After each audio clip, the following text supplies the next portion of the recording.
Welcome to Marketing Mistakes and How to Avoid Them, a weekly podcast hosted by Stacy Jones, the CEO and founder of Los Angeles entertainment marketing agency Hollywood Branded. Join Stacy and learn from her 20 years of experience as she shares top-notch advice on marketing best practices for brands and walks you through how to leverage entertainment content and influencer partnerships to increase your brand's overall consumer engagement and, most importantly, your sales. And now, here's your host, Stacy Jones.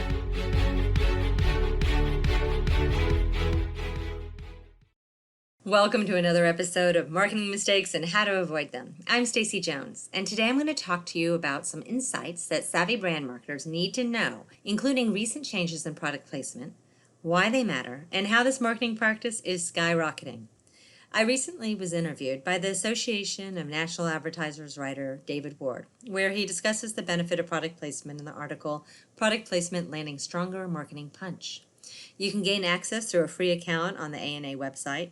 Definitely check it out, as it's not only very in-depth, but he also interviewed our clients Fleer and Coffee Beanery on their program successes and why product placement matters to their companies. It provides great insights. One of the biggest changes is that everyone knows what product placement is now. When I first started working at an agency specializing in product placement back in 1997, no one knew what product placement was. My own mother tried to dissuade me from going on the interview, as she thought I'd be working at a grocery store and turning product this way and that to position it better. I was pretty sure that wasn't what the position was hiring for, especially as I had answered an ad in the Hollywood Reporter, not a grocery store magazine. My mom has great advice, but all these decades later, and after owning my own product placement agency for well over a decade, it's probably a good idea I didn't listen to my mom on that one.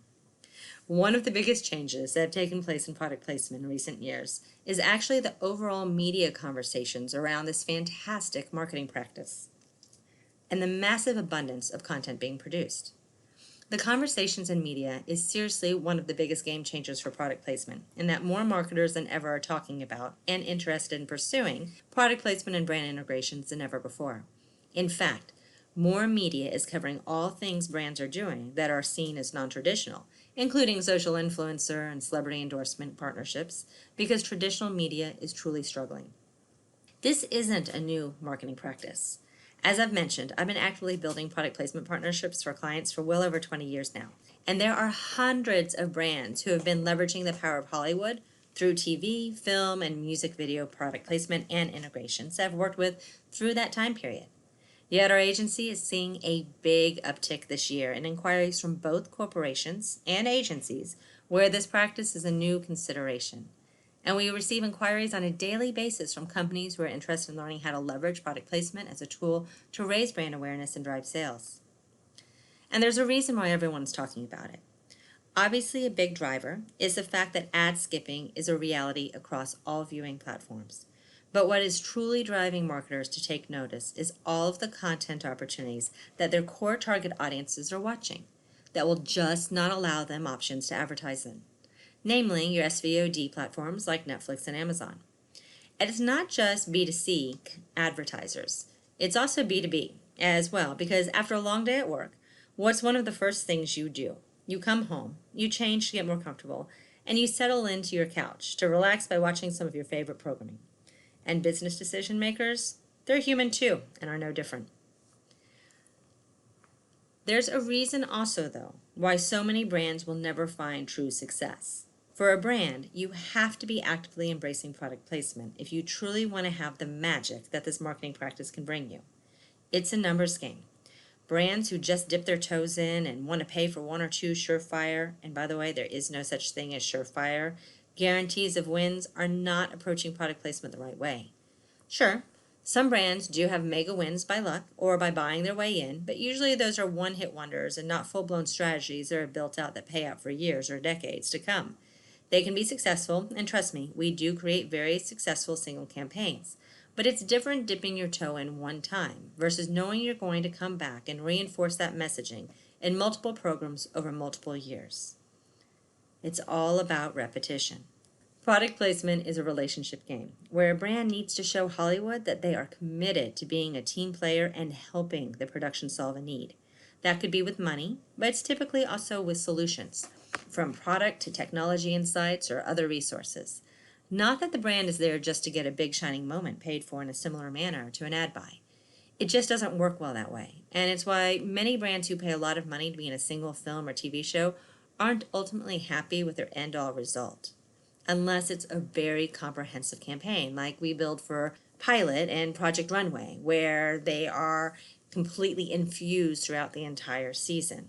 You get your repetition that way. This is a marketing practice that requires multiple partnerships that builds from one property partnership to the next. Doing a single product placement is like saying you're going to do a big ad campaign and only actually doing a single ad on a single network one time only. Sure, that can work to a degree for a brand with the Super Bowl, but it's the rinse and repeat that gets the viewer's attention in the long haul.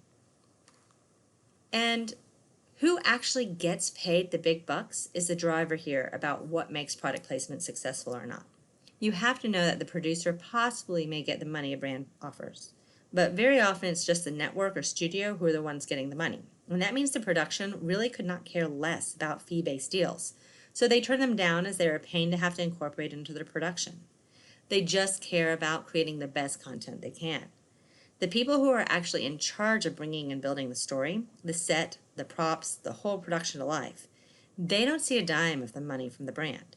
And these are the people who can make unbelievable things happen for your brand. They have budgets they have to keep within. And brands who loan their product to have the production help offset costs, where the dollars can be spent in other places, making the content even better, that's their win. And that's how you can win too.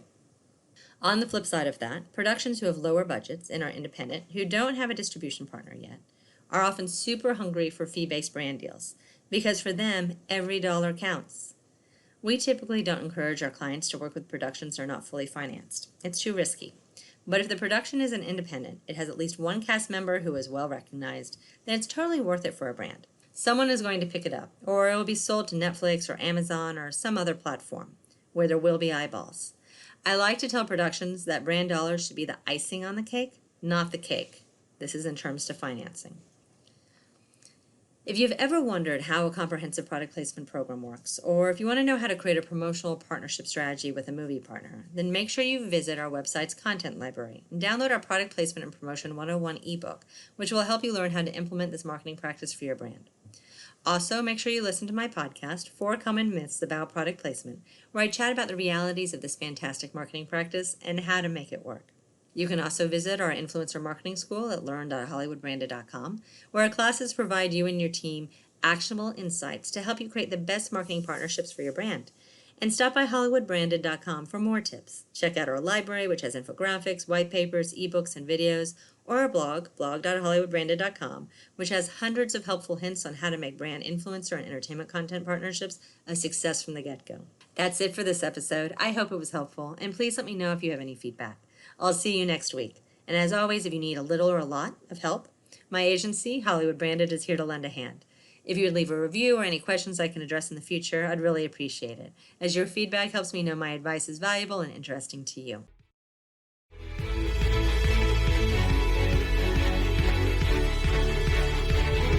Are you ready to make the magic of product placement, celebrity event activations, or influencer partnerships help your sales?